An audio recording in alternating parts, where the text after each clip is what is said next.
Expect చేసిన నేనైతే maximum లో ఎక్స్పెక్టేషన్ పెట్టుకునే పోయినా. ఇంకా ట్రైలర్ చూసి నాకు అంత ఎక్స్పెక్టేషన్ ఏం రాలే. ఫస్ట్ మామూలుగా ఇప్పుడు ఎట్లన్నా ట్విస్ట్లు ఏముండవు, పొలిటికల్ డ్రామా అన్నప్పుడు ఎట్లా ఉంటుంది, సీన్ అవడం, ఎమోషన్ సీన్స్, పబ్లిక్ విషయాలు తీసుకోవడం, వాటి గురించి తీసుకోవడం అంతగానో ఏం లేదు. స్టోరీ రొటీన్ అనిపించింది. స్టోరీ రొటీన్ ఫస్ట్ 10 నిమిషాలు బాగుంటది. తమన్ బీజిఎం బాగుంది, యాక్టర్స్ బాగా చేశారు. కానీ స్టోరీ రొటీన్ ఉంటది. స్టోరీ ఆ లవ్ స్టోరీ ఎక్కువసేపు ఉంటది. ఆ ఫ్యామిలీ బ్యాక్గ్రౌండ్ కూడా, అదే ఫ్లాష్ బ్యాక్ కూడా చాలా సేపు పెడతారు. సెకండ్ హాఫ్ ఏం లేదు, సస్పెన్స్ కూడా ఏం ఉండదు. సస్పెన్స్ ఉంటుంది, యూ కెన్ ఎక్స్పెక్ట్. ఆ సస్పెన్స్ అనేది ఏం లేదు, ఏదో ఒకటి హీరో ఏదో ఒకటి చేయాలి కాబట్టి చేస్తున్నట్టే ఉంటుంది. రామ్ చరణ్ గారి యాక్టింగ్ ఎలా ఉంది? రామ్ చరణ్ యాక్టింగ్ అంటే మినిమం RRR లో యాక్ట్ చేసినంత చేసిండు ఇందులో. యాక్టింగ్ అంత. ఎస్జే సూర్య అయితే చింపేసిండు అసలు, భయం. అన్ని గెటప్ లో వేసిండు కదా, ఏ క్యారెక్టర్ నచ్చింది? అప్పన్నది నచ్చింది, అప్పన్న చాలా బాగా చేశారు. ఆ హెలికాప్టర్ సీన్ ఎలా అనిపించింది బ్రో? హెలికాప్టర్ సీన్ 10 సార్లు వస్తాడు హెలికాప్టర్ నుంచి. అవునా?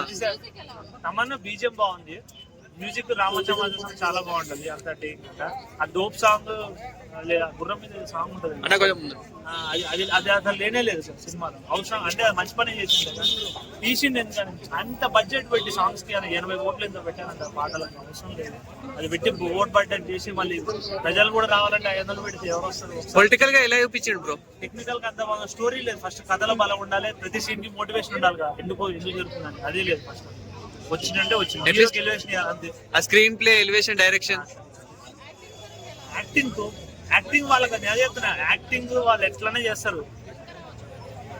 నాకు తెలుసు 4 రూపాయలు వస్తాను ఇప్పుడు, ఎందుకంటే 500 పెంచింది కాబట్టి 500 వరకు వస్తుంది. కానీ అది లాభం కాదు. 500 వర్తే అంటారా టికెట్? వర్త్ అయితే కాదు. ఓవరాల్ రేటింగ్ ఎంత ఇస్తారని అవుట్ ఆఫ్ 5? 5 2 3 అంటే.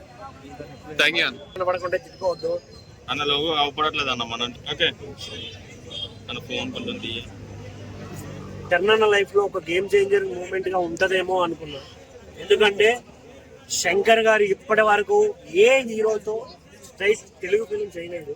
శంకర్ గారు సినిమా చేస్తున్నారంటేనే చాలా హైప్ ఉంది. కాకపోతే ఈ సినిమా చూసిన తర్వాత నేనైతే చాలా డిసప్పాయింటెడ్.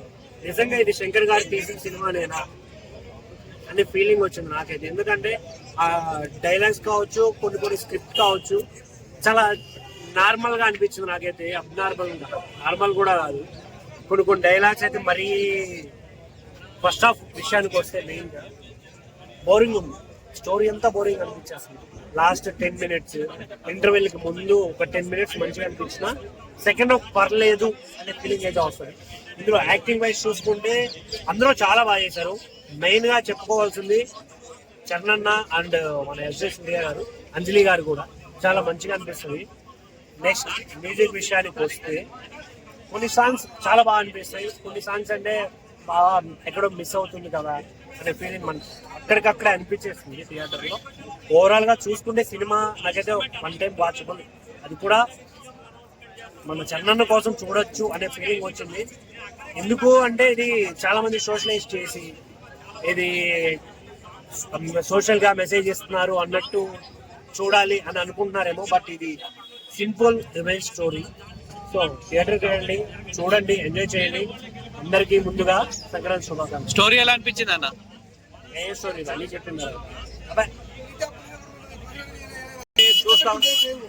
ఎదురు చూస్తా ఉన్న cinema game changer. Not only game changer, record changer, content changer bro. అసలు సినిమా అయితే వేరే లెవెల్ లో ఉందని. అసలు రామ్ చరణ్ అన్న క్యారెక్టర్ అయితే IAS IPS అసలు సీఎం అనౌన్స్మెంట్ చేసి ఆ క్యారెక్టర్ కానీ లాస్ట్ లో ఎలక్షన్ ఈసీ కమిషనర్ క్యారెక్టర్ కానీ అయితే ఎరగదీశాడన్న. దానికి హైలైట్ గా ఎస్జే సూర్య క్యారెక్టర్ అయితే అసలు అల్టిమేట్ గా ఉంది బ్రో. అసలు బ్యాక్గ్రౌండ్ అయితే ఎస్జే సూర్య గారు వచ్చినప్పుడు వస్తుంటది అనమాట అనేది.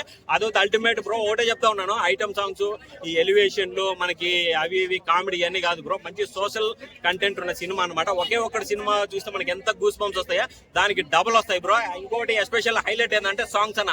సాంగ్స్ అయితే చాలా హైలైట్ గా ఉంది. దోప్ సాంగ్ అయితే అసలుకి కొత్త ఓల్డ్ లో ఉన్నట్టు ఉంది. ఆ టెక్నాలజీ గానీ, ఆ వాడుకోవడంలో గానీ శంకర్ గారు హైలైట్ అనే చెప్పొచ్చు. మూవీ మాత్రము మెల్లమెల్లగా ఎక్కుతుంది అన్న. ప్రతి ఒక్క ఇండియన్ ఈ సినిమా చూడాలన్న. ఎందుకంటే ఆ రోజు కానీ పవన్ కళ్యాణ్ గారు వచ్చారనమాట. ఆయన మామూలు సినిమాలకు రారు, ఒక మెసేజ్ ఉన్న సినిమాకే ఆయన ఆడియో ఫంక్షన్ కి వస్తాడు. ఆడియో ఫంక్షన్ లో చెప్పినట్టు బాక్స్ ఆఫీస్ బద్దలైపోవాలో మొత్తం బద్దలవుతుంది. ఆల్రెడీ నైట్ నుంచే తమిళనాడులో ఒక పండగ వాతావరణం నెలకొంది అనమాట. ప్రతి ఒక్కడు 20 రివ్యూలు చూస్తే 20 రివ్యూల్లో 19 రివ్యూలు పాజిటివ్ గానే ఉన్నాయి అనమాట. అంటే తమిళనాడులో ఏ రేంజ్ విజృంభిస్తుందో మనం అర్థం చేసుకోవాలి. తెలుగు ప్రేక్షకులు అయితే అసలు ఇంకా వేరే వరల్డ్కి వెళ్ళిపోవచ్చు బ్రో. అంత మంచి సినిమా ఈ మధ్య కాలంలో నేను చూడలేదు బ్రో. చాలా చాలా చక్కగా ఉందన్నమాట. సంక్రాంతి ఈ రోజే స్టార్ట్ అయిపోయింది. అది రామ్ చరణ్ అన్నగారితో స్టార్ట్ అయిపోయిందని చెప్పొచ్చు అనమాట. సినిమా అయితే చాలా బాగుంది బ్రో. బ్యాక్గ్రౌండ్ స్కోర్ ఎలా ఉందా? Background score highlight bro. కొత్త ఛానల్ లో మనకు శంకర్ గారి డైరెక్షన్ లో గేమ్ చేంజర్ మూవీ వచ్చింది కదా. Mega power star Ram Charan Tej గారు ఈ మూవీలో వేరే లెవెల్ అయినా ఆయన నటించాడు అన్నదానికంటే ఈ మూవీలో ఆయన జీవించారన్న వేరే లెవెల్ ఇచ్చి పడేసిన మూవీ చాలా చాలా బాగుంది.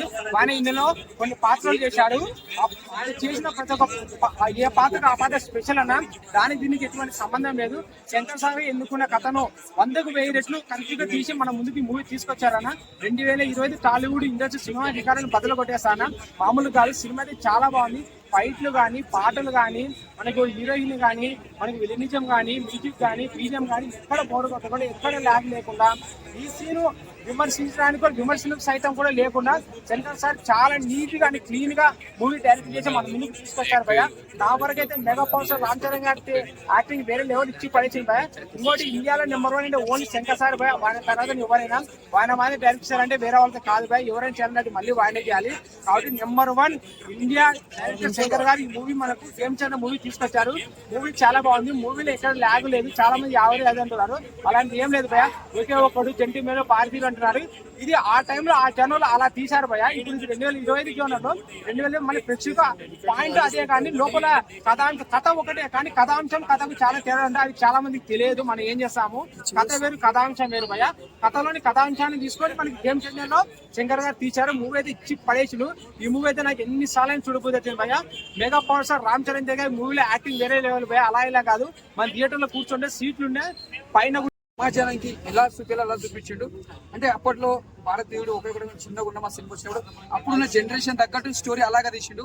ఇప్పుడున్న జనరేషన్ తగ్గట్టు స్టోరీ తీసిండు. అంటే ఇప్పుడున్న జనరేషన్ ఎట్లా అంటే ఒక లవ్ స్టోరీ, ఒక యాక్షన్, ఒక ఇలాంటి సినిమాలు చూసి చాలా మందికి ఏంటంటే అది ఇదేం సినిమా అనేది అయిపోయింది. కానీ అట్లా కాదు. ఇప్పుడు జనరేషన్ లో అయితే ఒక తెలంగాణ కాదు, ఆంధ్ర కాదు, వరల్డ్ లా ఒక రాజకీయం, ఒక పొలిటికల్ ప్లస్ ఒక ఆఫీసర్ అంటే ఎలా ఉండాలో శంకర్ గారు ప్రపంచం మొత్తం చేసి సినిమా ముంగడ పెట్టింది తీసి. ఫస్ట్ హాఫ్ స్లోగా ఉన్న, సెకండ్ హాఫ్ మాత్రం కథ బాగుంటది. అంటే ఎక్కడ కూడా బోరింగ్ లేదు. ఒక సంక్రాంతి పండుగ ముందే మనకు ఒక రామ్ చరణ్ కెరియర్ లో ఇది ఒక బ్లాక్ బస్టర్ అని చెప్పొచ్చు. ఒక రంగస్థలం తర్వాత మళ్ళీ ఆయన యాక్టింగ్ చేసిండంటే ముందుగా యాక్సెప్ట్ చెప్పాలి. చాలా బాగా చేసిండు, సూపర్ చేసిండు. అంటే ఎక్కడ కూడా బోర్ లేదు, ఎక్కడ కూడా బోర్ లేదు. మాటలు అంటే పొలిటికల్ ఎలా మాట్లాడే ప్రాక్టీస్ చేసుకోవడానికి కొద్దిగా రాదు మాట్లాడానికి. అలా పోయి ఏడుస్తాడు. అంటే సెకండ్ హాఫ్ కొంచెం లాగ్ ఉంది అంటున్నారు కదా. సెకండ్ హాఫ్ కొంచెం ఎవరు చెప్పిరండి ఇక్కడ ఉన్న అన్ని చెప్పడం చెప్తాను. లాగ్ అనేది లేదు. సినిమా ఇప్పుడున్న సమాజానికి మనకి ఎలా ఉండాలో సినిమా చేసి చూపించింది, ఆయన తీసి చూపించింది. Sorry, cinema message cinema. అంటే యూత్ కి, అంటే పబ్లిక్ లెవెల్ ఓటేస్తే మనం ఎట్లా బెనిఫిట్ ఉంటాం, పైసలు ఇస్తే ఎట్లా బెనిఫిట్ ఉంటాం, పైసలు లేకపోతే ఎట్లా బెనిఫిట్ అంటే సినిమా తీసి పుష్ప హిట్ అయిపోయింది. దాన్ని మర్చిపోవాలి. ఇప్పుడున్న సినిమా గేమ్ చేంజర్ ఏమంటారు, అది బ్లాక్ బస్టర్ అయిపోయింది. ఇది కూడా బ్లాక్ బస్టర్ సినిమా. అంటే అప్పుడున్న అప్పట్లో అది బ్లాక్ బస్టర్ కొట్టింది. Okay, happy.